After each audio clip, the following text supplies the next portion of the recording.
Hello everyone, আমি মঞ্জু। আমি আবার আমার কুকিং চ্যানেলে চলে এসেছি।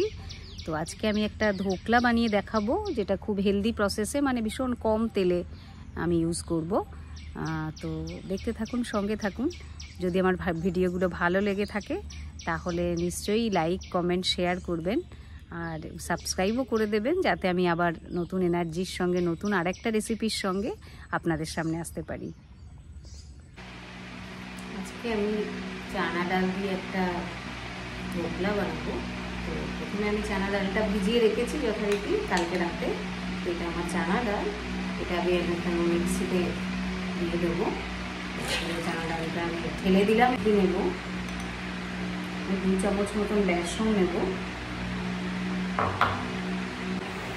2 চামচ মতন সুজি নেব,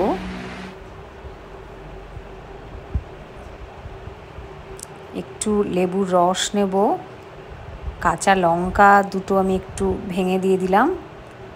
এবার একটু আদার টুকরো এতে দেব টেস্টের জন্য।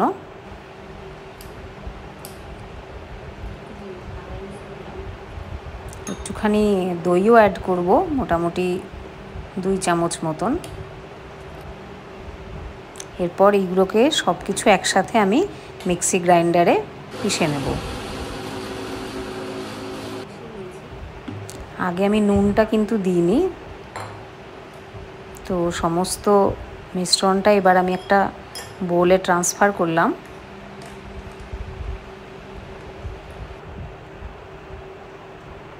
এবার এগুলোকে আমি ভালো করে ফেটিয়ে নেব। যত ফেটানো হবে ততই কিন্তু জিনিসটা নরম হবে এবং ফুলে উঠবে। তো এতে যথারীতি লেবু এবং দই কিন্তু অলরেডি রয়েছে। এখনও আমি কোনো সোডা বা অন্য কিছু আমি ইউজ করিনি। এর সাথে একটু হলদি পাউডার, একটু মির্চি পাউডারও অ্যাড করে দিলাম।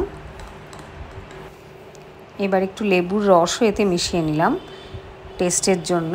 লেবুর রসটা মেশালে একটা খাট্টা মিঠা, বেশ মিষ্টি টক জাতীয় একটা ফ্লেভার আসে। তো তারপর আমি এটাকে ভালো করে ফেটিয়ে নিলাম। হাই বন্ধুরা, আমি আবার আমার পুরনো সেটআপে চলে এসেছি অনেক দিন পর। মাঝে খুব বৃষ্টি হচ্ছিল, তো সেই জন্য এখানটায় করা যায়নি। তো আজকে একটা ভালো রোদ্দুরের দিন, তো আমি আবার চলে এসেছি। আমি দেখাই, এখানে আমি গরম জল ফুটতে দিয়েছি। ততক্ষণে আমি আমার ধোকলার প্রিপারেশনটা করে নিই।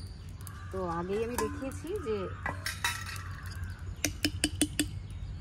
এখানে আমি যথারীতি ধোকলার এইটাকে সব কিছু মিশিয়ে পিষে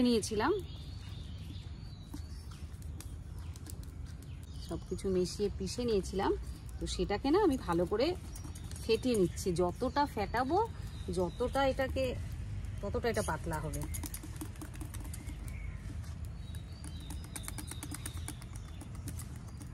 এর সঙ্গে আমি সব কিছু মিশিয়েছি, কিন্তু আমি এখনো নুন মেশাইনি, কিন্তু সল্ট মেশাই।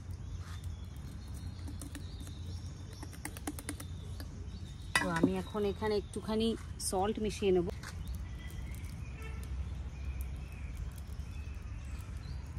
সল্ট মিশিয়ে না কিছুটা বেকিং সোডা বা মিঠা সোডা যেটাকে বলে, সেইটাই শুধু অ্যাড করব, তাও 1 পিঞ্চ, বেশি নয়। বাকি আমি ইনো কিছুই অ্যাড করলাম না। এটাতেই যা হবে সেটাই ঠিক আছে, কারণ যতটা কেমিক্যাল অ্যাভয়েড করব ততটা ভালো। মিঠা সোডা যদিও বলে এগুলো শরীরের জন্য খুব একটা ক্ষতিকারক নয়, তবুও আমি চেষ্টা করছি যে যতটা ন্যাচারাল ওয়েতে বানানো যায়। তো এটাকে মোটামুটি একটুখানি আরেকটু করে দিলাম, মিক্স করে দিলাম। এবার আমি একটা পাত্রে, উঁচুওয়ালা পাত্রে না ব্রাশ করে নেব।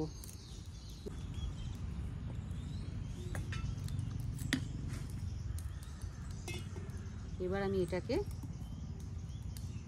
এর মধ্যে ঢেলে দেব।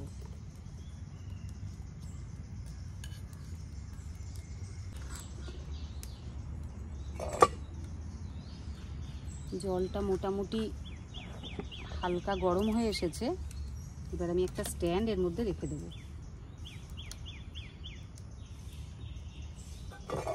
এবার আমি পাত্রটাকে বসিয়ে দিয়েছি আর উপর থেকে এটাকে ঢেকে দেব। এই অবস্থায় আমি কমসে কম 15 মিনিট এটাকে জ্বালাবো।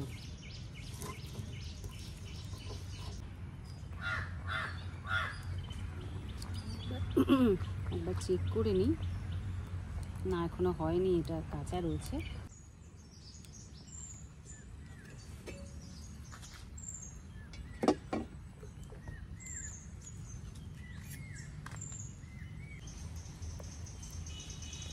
তুলে নিয়ে একটু ঠান্ডা করতে দেবো। এখানে আমি ঠান্ডা করে কেটে নিয়েছিলাম এবং একটুখানি তেল দিয়ে তাতে কারি পাতা, জিরে, সর্ষে, শুকনো লঙ্কা, কাঁচা লঙ্কা এগুলো ফোড়ন দিয়ে ধোকলাটাকে ওপর থেকে ঢেলে দিয়েছিলাম।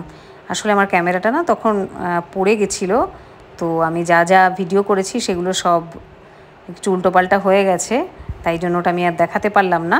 এরপরে আমি আবার মিক্সিতে থিকনেসটা বাড়ানোর জন্য আমি একটু রোস্টেড চানা একটু অ্যাড করব, যাতে পাতলা না হয়, থিকনেসটা বাড়ে। এই গ্রিন চাটনিতে আমি পুদিনা পাতা, ধনে পাতা, কাঁচা লঙ্কা একটু কারি পাতা ইউজ করেছি। এর সাথে মিশিয়ে নেব একটু বিট লবণ এবং একটু লেবুর রস, টেস্টের জন্য, টেস্টটা ইনক্রিজ করার জন্য। তৈরি আমার গ্রিন চাটনি।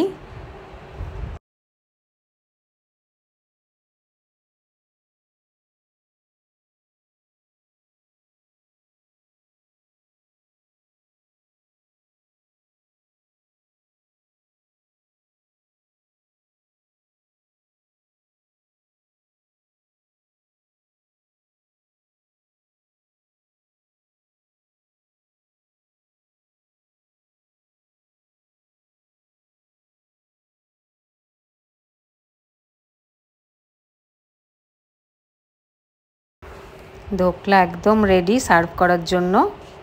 এবার একটা প্লেটে আমি সার্ভ করে দেবো চাটনির সঙ্গে। ভিডিওটা কেমন লাগলো লাইক, শেয়ার, কমেন্ট করে বলবেন এবং পারলে একটু সাবস্ক্রাইবও করে দেবেন। Thank you for watching.